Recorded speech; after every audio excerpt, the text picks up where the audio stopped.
Well, the second day of the Cleveland Browns minicamp has wrapped up. And as we knew, like Todd Monken said yesterday, that Deshaun Watson would take all the first team reps and Shedeur Sanders would be out there with the number twos. But basically today, Shedeur Sanders performed with the number twos, and he keeping this momentum going. And make no mistake about it, man, Shedeur Sanders was out there just doing things with the number twos that he was doing with the number ones yesterday and making himself look good and getting rave reviews from Coach Todd Monken. And there's a lot of reports out there saying Deshaun Watson is not looking too good in these mini camps. They said he struggled today. He threw a pick, which he threw a pick yesterday with the second team, but they didn't want to put that on the infamous tracker. But Well Off Media exposed that, and they put that on the tracker. But Shedeur Sanders, again today, was out there making big plays with the number twos and throwing pinpoint passes and putting everything on target. And Lance Reisland and Darrell Ryder, they was talking about it. And basically, Lance Reisland was saying that, Shedeur Sanders has been the only consistent quarterback out there. And Darrell Ryder said Deshaun Watson is not looking too good. And the crazy thing about it is, man, everybody wants Deshaun Watson to turn the clock back and be the quarterback he was in 2020. You got to understand something. The NFL game has changed since 2020. And the crazy thing about it is he's coming off 2 leg injuries, lower extremities, the Achilles injury. The game speed has changed. Yeah, we see him out there in shorts and a jersey throwing the football. But when it's game time, can Deshaun Watson step up and be the Deshaun Watson of 2020? That's far-fetched. And a lot of people think that he can just come back and turn back into 2020. And that's not going to be the case. But we're going to break it down right after this. Let me put you on game. These other podcasts out here talking that shit, but ain't repping the same. It's my bro K-Sap, chopping up topics for your optics. From politics to your cockpits. Tune in, you gotta watch this. Exclusive material for your radio, stereo, pumping high definition. Stop what you doing and listen. We smashing all competition. You better jump on this wave. Somebody pass me a mic, man. I got something to say. Well, guys, I got something to say, man. Like I said, day 2 of Cleveland Browns mini camp has wrapped up, and we've seen the footage of Shedeur Sanders balling out again with the number twos. And the infamous quarterback tracker is back. The tracker was back yesterday as well, but it was misleading because Well Off Media exposed the Cleveland media and the insiders for not updating that tracker and putting the interception Deshaun Watson had. But today the quarterback tracker was back, and I was listening to Lance Reisland and Darrell Ryder. And it seems like Darrell Ryder is kind of, undermining a lot of things that Shedeur Sanders did in OTAs. Now he's doing in minicamp. But Lance Reisland set him straight. Basically, man, saying stop the hate. Shedeur Sanders is basically the only consistent quarterback out of the 2 that is in this quarterback competition. And Shedeur Sanders looks the part. So let's take a listen to what Lance Reisland and Darrell Ryder was talking about. And y'all guys tell me if you think there was a little bit of undermining what Shedeur Sanders is doing, but Lance Reisland set him straight. Let's take a listen. Let's start with the quarterbacks. We heard from Deshaun Watson for the first time in what felt like nearly 2 years. We also heard from Shedeur Sanders. Interesting comment from Shedeur. He said he doesn't really view this as a competition between him and Deshaun. He views it more so as a team thing. I got news for Shedeur. Deshaun certainly feels like it's a competition, I think, between him, because one of you is going to be on the bench holding the clipboard, and the other one is actually going to be playing some football.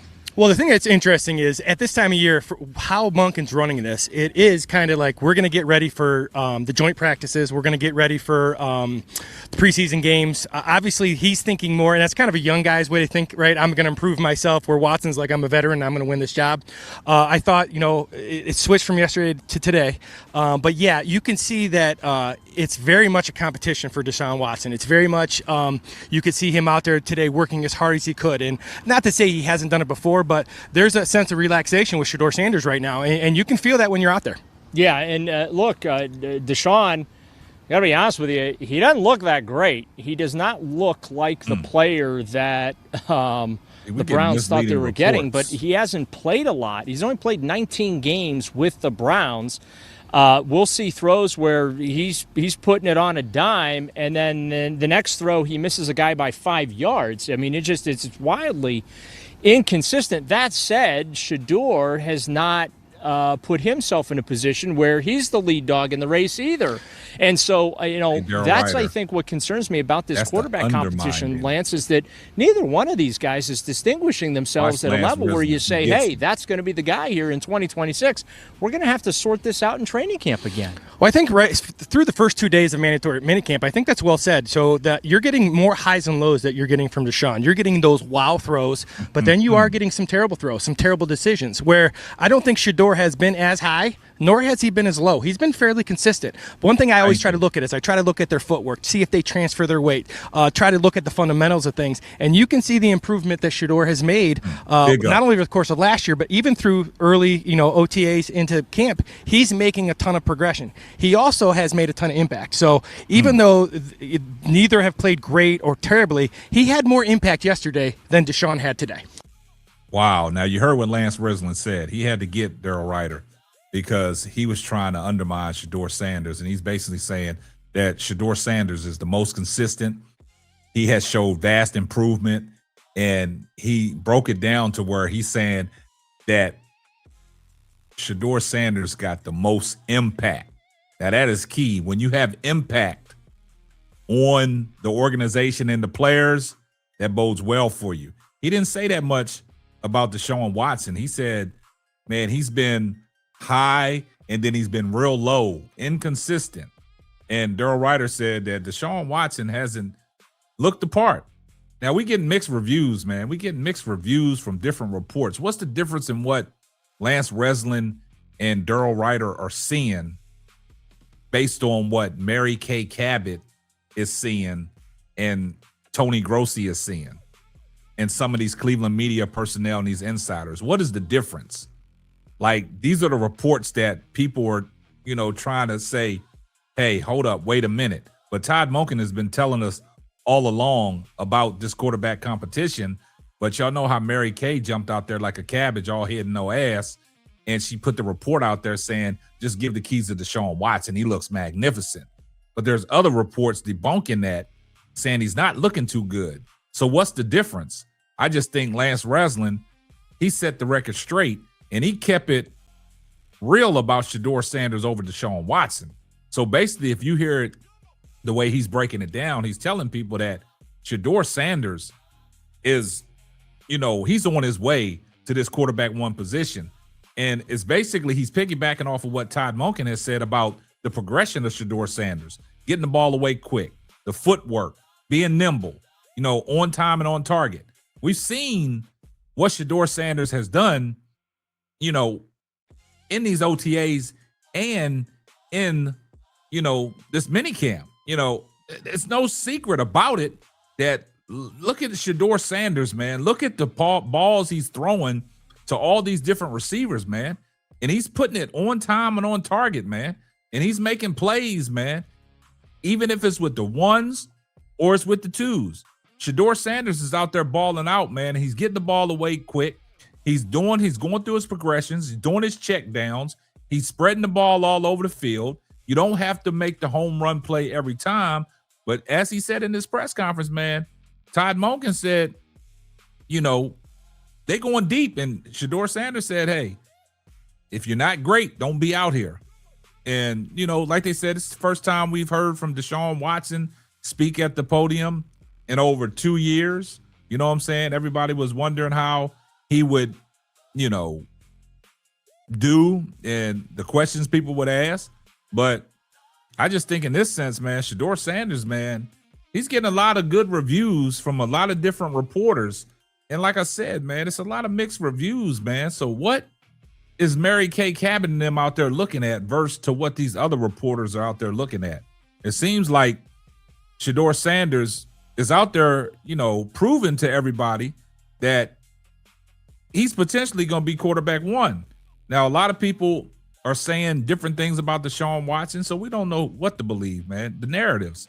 But like I said, man, if you look at it, man, the infamous quarterback tracker was back. And if you look at it today, Shedeur Sanders with the number 2s, he was 12 of 14, no TDs, no interceptions. Watson was 18 of 23, but he did throw the pick. And Dylan Gabriel was 3 or 4. But at the same sense, where was this update yesterday on the tracker with Deshaun Watson's interception? Now, there's also reports out there that Deshaun Watson threw 2 picks. So, it's a lot of things that are misconstrued in the media first on who says it. But we only can go off of what the media is stating, but we find loopholes in things and we try to expose them, just like well-off media exposed them yesterday about the infamous quarterback tracker. So basically, you got to understand something, man. It depends on who you hear it from and who you think is more credible than the other, because it seems like Mary Kay Cabot and Tony Grossi are losing their credibility because you heard what Shedeur Sanders said. Shedeur Sanders shut Tony Grossi down, try to put the 2 quarterbacks against each other, said, you sound like you're just trying to start some mess. So, they got into it at today's, media availability, but Shedeur shut it down. And then also you got these other reporters, talking good things about Shedeur Sanders. Understand that some of these people are starting to come around. Then you saw Jason Lloyd and Bull on UCSS. Jason Lloyd is basically advocating, talking about he wants Shedeur Sanders to be the starting quarterback. This is crazy work. But, another day wrapped up, and it seems like Shedeur Sanders, set the trend again today. And just like Lance Reisland said, Deshaun Watson didn't do better than what Shedeur did yesterday with the number 1s. I see everybody in the comment section, #salute. If you're not subscribed to the channel, do me a favor, hit the subscribe button, turn your post notifications on so every time Simply Ball drops another hot banger. Oh yeah, just in case I forgot, tell a friend to tell a friend. It might not be for you, but it might be for them. And this is going to wrap up another episode of the Simply Ball Dropping Podcast. I'm your host and the man behind the mic, K-Sap. Catch you on the next one. Deuces. Thanks for listening to the Simply Ball Dropping Podcast. Be sure to subscribe, like, and share on all major platforms. That's all, folks.